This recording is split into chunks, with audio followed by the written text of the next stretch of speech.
Big changes coming to one of the state's most notorious quasi-government entities.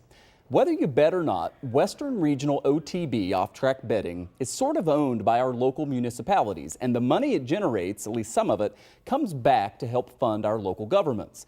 It's been investigated and under audits for years with allegations of corruption and malfeasance.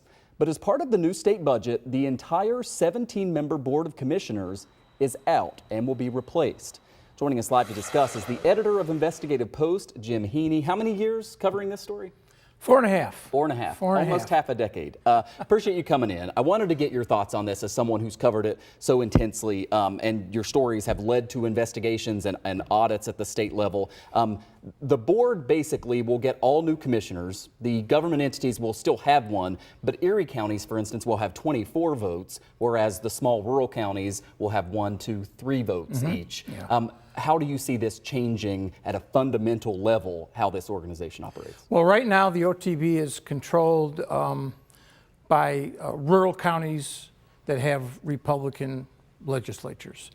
And they have appointed, is their CEO, Henry Witozak, a big-time Republican operative. He was chairman of the Niagara County Republican Party for years.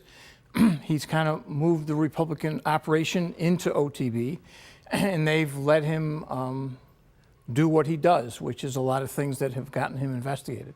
The weighted voting means that a majority of the votes are going to be held by urban counties, Erie and Monroe, in the cities of Rochester and Buffalo.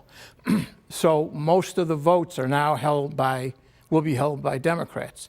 The Democrats are not going to tolerate Henry Witozak for a couple reasons. He's a Republican, a big-time Republican, but more importantly, OTB has been ground zero for investigations and allegations of all sorts of corruption, malfeasance, squandering of public funds on things like, oh, let's buy a suite at the Bills game and Sabres game, and let's give tickets out to, among other people, ourselves and our board members. And health insurance coverage. Well, lifetime, part-time board members, if you serve long enough, are entitled under the old regime to lifetime gold-plated health insurance. And that's what got Investigative Post started on this, is how could this be, especially when both the Attorney General and the Comptroller said, you can't do that.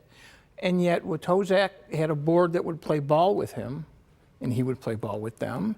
And guess what? You know, up until yesterday, they were still getting lifetime health insurance. Yeah.